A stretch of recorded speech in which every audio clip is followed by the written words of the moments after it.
Gue nggak tahu mau sedih atau senang. Naruto akhirnya dijadikan live action beneran. Aduh, gue pesimis.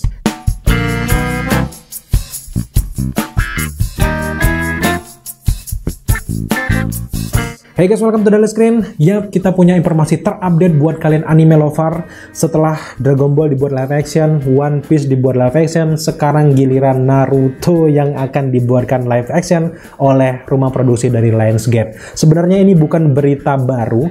Buat kalian pecinta Naruto pasti udah mendengar berita ini sejak tahun 2015, di mana Lionsgate juga sudah mengkonfirmasi bahwa mereka akan menggarap live action dari Naruto. Tapi sejak 2015, 2018 sampai sekarang kabarnya hilang begitu aja.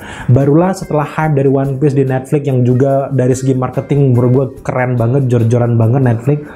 Sekarang giliran Lionsgate juga pengen, gue pengen membangkitkan lagi berita tentang live action dari Naruto. Film live action Naruto ini awalnya diumumkan pada tahun 2015 dengan salah satu pendiri Marvel Studio kala itu, yaitu Avi Arad, yang bergabung dengan Lionsgate untuk memproduksi film ini melalui perusahaannya sendiri. Setelah itu terpilihlah Michael Gracey menjadi sutradara dari live action Naruto ini. Film-film Gracey juga tergolong film-film yang keren, salah satunya ada Greatest Showman. Namun memang permasalahan utama dari tahun 2015 belum ada kabarnya live action Naruto ini karena si sutradara si Gracey ini ragu dengan narasi ataupun naskah ceritanya. Dia ini tidak mau menghancurkan waralaba dari anime Naruto, manga Naruto yang udah keren banget, dia paham banget, sehingga Gracey ini pengen melibatkan para kreator-kreator yang ada di Naruto, di manga, di animenya untuk membuat filmnya. Jadi sejak 2015 itu direncanakan, Gracey ini benar-benar selektif banget dan dia tahu bahwa apa yang menjadi kegagalan di Dragon Ball tersebut nggak mau terulang lagi. Makanya sampai sekarang Naruto itu belum dibuatkan filmnya. Bisa aja si Gracey ini membuat film Naruto cepet-cepetan itu, membuat adaptasinya. Tapi dia nih kayaknya benar-benar memikirkan para pecinta dari Naruto. Faktor terpilihnya Michael Gracey sebagai sutradara dan benar-benar memikirkan naskah dari Naruto inilah yang membuat gue yakin bahwa live action Naruto ini bakal keren banget nantinya. Dan langkah itu tentu sangat benar karena untuk membuat live action dari anime harus melibatkan pembuatnya yang asli. Kalau lu mau buat jor-joran sendiri dengan imajinasi lu sendiri tanpa melibatkan orang-orang di Jepangan ini, udah pasti anime itu bakal hancur. Terbukti bahwa Gracey masih mau melibatkan ini, dan gue yakin dengan hype dari One Piece, kalau nantinya ke depan One Piece ini berhasil, karena gue syuting ini One Piece belum tayang ya, besok baru tayang, ini 30 Agustus, tentu akan banyak sekali anime-anime lain yang akan digarap, dan kita berharap bahwa live action Naruto menjadi dampak kesuksesan besar juga setelah suksesnya One Piece. Menurut beberapa sumber yang kita dapatkan, proyek live action Naruto ini kembali dikembangkan setelah Tasya Hua menulis draft baru atau naskah baru untuk live action Naruto di Lionsgate, dan kayaknya Gracey mulai setuju dengan naskah tersebut, dan kita tentu berharap bahwa naskahnya jangan terlalu jauh dengan cerita yang ada di animenya. Nah, sekarang mari kita bahas dan mari kita berdiskusi di kolom komentar bagaimana cerita film Naruto yang pertama seharusnya dibuat. Kenapa kita mengajukan pertanyaan seperti itu? Karena jujur, untuk membuat live action Naruto ini berhasil, harus menentukan jalan cerita dan harus memilih arc atau jilid mana yang mereka pilih untuk menjadi film pertama. Karena ini film yang pertama, tentu Naruto harus diperkenalkan lebih dalam dulu. Gak mungkin yang tiba-tiba langsung perang dunia ninja gitu kan, gak mungkin. Itu harus menjelaskan Naruto itu siapa. Jadi pada intinya adalah Lionsgate dan juga sutradara harus memilih dengan sangat hati-hati. Gue bahkan pernah nonton di YouTube kan, udah beberapa fans dari Naruto pernah buat film Naruto versi mereka, fanmade gitu ya. Dan di sana gue lihat memang cukup keren, tapi kekurangannya adalah mereka menjejali semua ceritanya itu menjadi semua cerita anime Naruto itu seolah-olah masuk ke dalam film tersebut, sehingga membuat kita agak kebingungan gitu. Terlalu banyak ide jejali kayak ujian Chunin lah, tiba-tiba kesini lah, melawan Shippuden lah, itu kan nggak cocok gitu ya. Nah, salah satu solusinya menurut gue adalah mereka harus mengambil kejadian ataupun arc ketika melawan Zabuza, karena itu adalah pertama kalinya Kayak kita melihat bagaimana perubahan Naruto ini menjadi ekor 9, ekor 4 gitu ya. Kemudian juga pertama kalinya di situ dicetuskannya bacot no jutsu gitu ya. Jadi ada banyak sekali bacot-bacotan di sana. Dan juga yang terpenting adalah pertarungan antara Kakashi dan juga tim 7 melawan Zabuza ini adalah salah satu momen terpenting yang ada di anime Naruto. Dan menurut gua untuk film pertama Naruto nggak ada yang lebih baik selain mengambil cerita dari perlawanan Zabuza ini. Mungkin ceritanya bisa diperjelas, bisa diimprovisasi, tapi pada intinya di klimaks ceritanya harus melawan Zabuza dengan Haku, bagaimana kematian dari Zabuza, bagaimana kekompakan dari tim 7, itu yang harus diperlihatkan. Dan barulah di akhir film nantinya Kakashi akan mengajak tim 7 ini untuk melakukan ujian Chunin, dan disitulah semangat para penonton baru dan lama mulai bergejolak, dan nggak yang tiba-tiba ucuk-ucuk tiba-tiba ke Shippuden lah, melawan Madara lah, kan nggak mungkin kayak gitu dong seluas itu. Jadi membuat penonton bingung gitu ya. Karena di film yang pertama itu harus dijelaskan dulu Naruto itu siapa, bagaimana.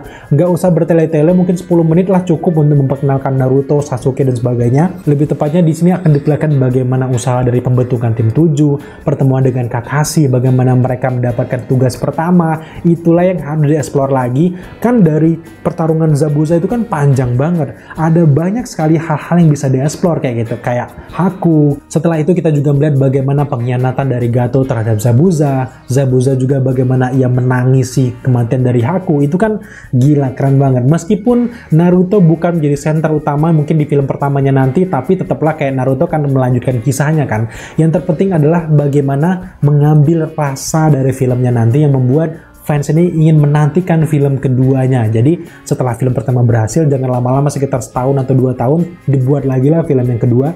Jadi kalau dengan kayak gitu, gue yakin bahwa franchise dari live action Naruto akan semakin besar, sama kayak Marvel Studio nanti ke depannya, karena banyak sekali contoh-contoh yang bisa ditiru gitu ya. Dan yang terakhir mari kita bahas kenapa sih anime itu jarang banget berhasil ketika diadaptasi ke versi live action.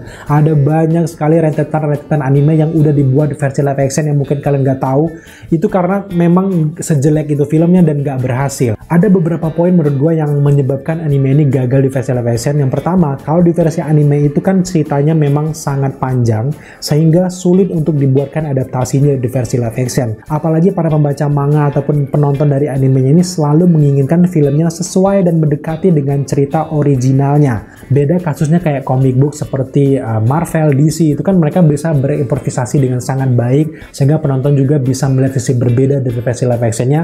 Dan penerapan itu tidak berlaku untuk versi anime. Para pecinta anime ataupun manga rata-rata pengen ceritanya itu mendekati dengan versi manganya gitu. Mereka pengen melihat versi hidupnya si Naruto tuh gimana sih, mereka pengen melihat versi hidupnya One Piece itu gimana sih, Zoro itu gimana sih.